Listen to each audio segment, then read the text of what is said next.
여러분. 겨울바람이 스며드는 2025년의 어느 오후, 트로트 팬들의 마음을 살짝 간지리는 한 줄의 소문이 돌기 시작했습니다. 김태연이 현역 가왕삼에 출연한다는 그 속삭임이 퍼지는 순간, 수많은 사람들이 화면을 멈추고 숨을 죽였습니다.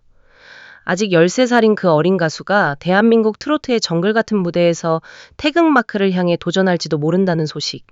댓글란은 순식간에 뜨거워졌죠. 태연이가? 제발, 제발 사실이야. 그 목소리가 다시 무대를 울리면 얼마나 좋을까 왜일까요? 왜 이 아이의 이름이 이렇게 우리 가슴을 저미는 걸까요? 그건 단순한 기대가 아니에요. 그녀의 여정은 우리 모두의 이야기처럼 고통과 빛이 뒤엉킨 한 편의 드라마였으니까요. 그 이야기를 천천히, 아주 천천히 되감아 보겠습니다. 전라북도 부안 바닷바람이 짠 내를 머금은 그 작은 마을에서 태연이는 태어났습니다. 2012년 4월 10일, 늦둥이 딸로 세상에 나온 아이. 아버지 김길상은 42의 나이에 얻은 외동딸을 보며 눈물을 훔쳤고, 어머니 김애라는 노산의 고통을 이겨내며 딸을 안았습니다. 집안은 국악의 피가 흘렀어요. 외증조부 김호채는 설장구 명인으로 지방 문화재를 지킨 분, 외현조부 김창화는 고종 앞에서 어정 공연을 펼친 근대 5대 명창이었죠. 외고모 할머니 김옥라는 가야금 병창 이수자, 외사촌 오빠들 김정옥과 김승국도 판소리를 전공한 이들. 어머니 김애란조차 수준급 판소리 실력을 가졌지만 가난은 그 모든 재능을 가로막았습니다. 태연이는 4살 때부터 그 피를 물려받아 혼자서 심청가 따라간다 대목을 불렀습니다. 아직 발음도 제대로 안 나오는 나이에 방 한구석에서 작은 목소리로 세상의 슬픔을 흉내내듯이 어머니는 임신 중에 국악 명상으로 태교를 했대요. 외할아버지가 꾸신 꿈처럼 용이 집 뒤로 오르며 돌아간 어머니가 빛나는 아이를 안고 오는 그 꿈처럼. 태몽에는 청사과가 나무에 주렁주렁 매달려 빛을 발하는 장면이 있었죠. 이 아이는 빛날 거야 라고 속으로 중얼거리며 어머니는 매일 음악을 들려주었습니다. 하지만 현실은 달랐어요. 외동딸이라 형제도 없고 산후풍으로 고통받는 어머니를 보며 태연이는 일찍부터 어른이 되어야 했습니다. 집안의 국악혈통이 빛날 꿈만 꾸다 보니 가난은 더 깊게 새겨졌죠. 어린 태연이의 날들은 노래와 눈물이 번갈아 스치는 시간이었어요. 정읍동신 초등학교에 다니던 초등학교 저학년 시절, 학교가 끝나면 국악원으로, 국악원이 끝나면 부안에서 서울까지 기차를 타는 일상. 어머니와 함께 오가는 그 길은 쪽잠으로 버티는 피곤함과 외로움으로 가득 찼습니다.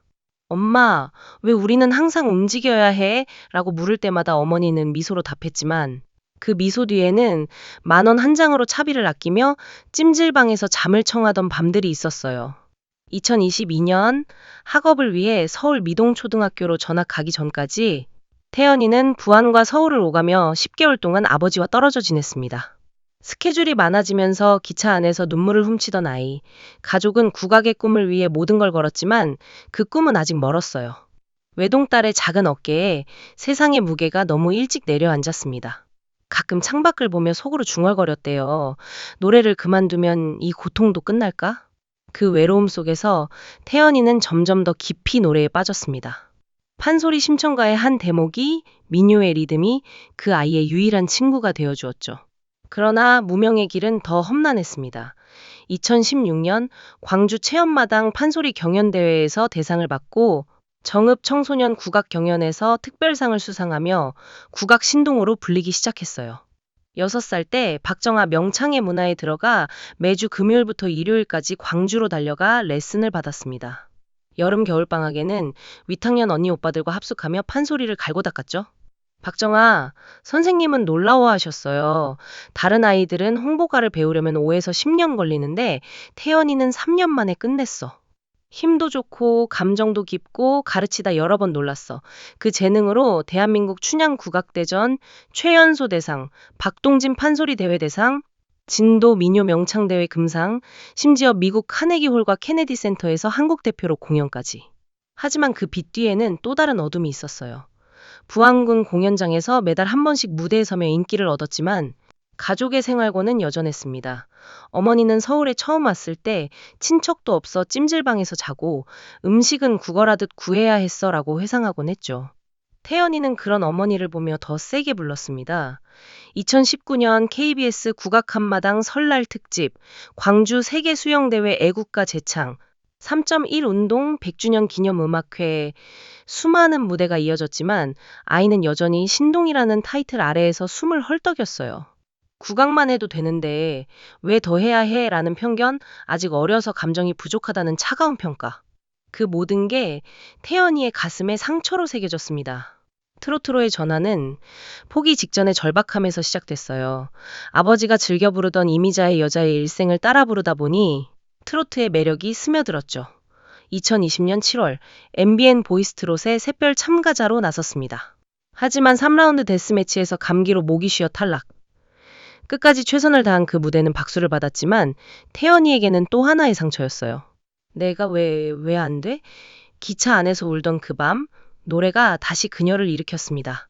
그리고 겨울, 미스트롯이 초등부 참가자로 첫 무대에 섰을 때 아직 9살이었던 아이의 목소리가 방송국을 울렸습니다. 허스키한 톤, 국악에서 온 깊은 한, 트로트의 애절함이 어우러진 그 소리. 마스터들은 숨을 죽였죠. 애늙은이 같아. 그 감정이 진심이야. 결승까지 올라 최종 4위, 최연소 기록을 세웠습니다. 그 순간부터 세상은 그녀를 트로트 신동으로 불렀어요. 불후의 명곡 왕중왕전에서 김호중을 꺾고 우승 남상일과 함께 신동 특집 무대, 태연이는 쉬지 않고 달렸습니다. 하지만 아이는 여전히 아이였어요. 2021년 스페셜 국악 앨범 소리꽃 4장을 발매하며 국악 뿌리를 잊지 않았고, 사랑의 콜센터, 뽕숭아 학당, 아는 형님, 비디오스타, 수많은 예능에서 웃음과 눈물을 섞어 웃겼죠. 아버지를 위한 아버지의 강무대, 어머니와의 듀엣, 그 모든 게 가족의 사랑으로 빛났습니다. 그런데 2023년 갑작스러운 논란이 그녀를 덮쳤어요. 전북 장수군 한우랑 사과랑 축제 포스터에 동명이인 소녀시대 태연의 사진이 실리며 섭외 불발 소동. 태연이는 섭외를 확정지었는데 무책임한 상황에 휘말려 상처받았습니다. 내 이름이 왜 이렇게 장난감처럼 방 한 구석에서 조용히 눈물을 삼키던 그때 무대는 조금씩 뜸해졌어요. 소속사 이동, 림브랜딩에서 톱스타, 다시 K타이거즈로 변화 속에서 태연이는 잠시 숨을 고르며 성장했습니다. 하지만 팬들은 기다렸죠. 2024년 싱글 김태연으로 프로듀싱에 도전하며 홍키통키와 내가 꽃이다로 변신. 2025년 4월 첫 정규 앨범 설레임 발매와 쇼케이스. 앵콜과 세월강으로 활동 재개. 아시아 셀럽 어워즈 라이징 스타상 수상. 스타랭킹 여자 트롯 2위. 그리고 이제 첫 전국 투어 콘서트 쇼타임. 12월 13일 대전 우송예술회관에서 포문을 여는 그 무대는 트로트와 국악, 발라드, 팝을 넘나드는 그녀의 성장을 집약할 거예요. 13살의 나이가 믿기지 않는 가창력, 섬세한 감성, 다채로운 퍼포먼스. 아기 호랑이에서 소녀 호랑이로 피어난 태연이의 이야기입니다. 그리고 지금 현역 가왕삼 이 소문이 사실이라면, 아니 12월 23일 첫 방송을 앞둔 이 프로그램에 그녀가 서게 된다면 우리는 어떤 감동을 보게 될까요? 뮤지컬 배우 차지연, 천상지 스테파니, 파페라베다의 같은 톱티어 가수들과 겨루는 그 무대에서 태연이의 목소리는 모든 것을 삼킬 겁니다. 기차 안눈물, 찜질방 밤, 감기 몸 탈락의 아픔, 동명이인 논란의 상처. 그 모든 게 허스키 톤에 스며들어 마지막 음절에서 희망으로 터질 테니까요. 마치 태몽의 청사과처럼 어둠 속에서 빛나며 팬들은 그래서 더 기다려요. 그녀의 특별한 감성, 포기하지 않는 정신, 고통 속에서도 피어나는 꽃 같은 미소. 현역 가왕삼에서 태연이는 돌아온 정복자가 될 거예요.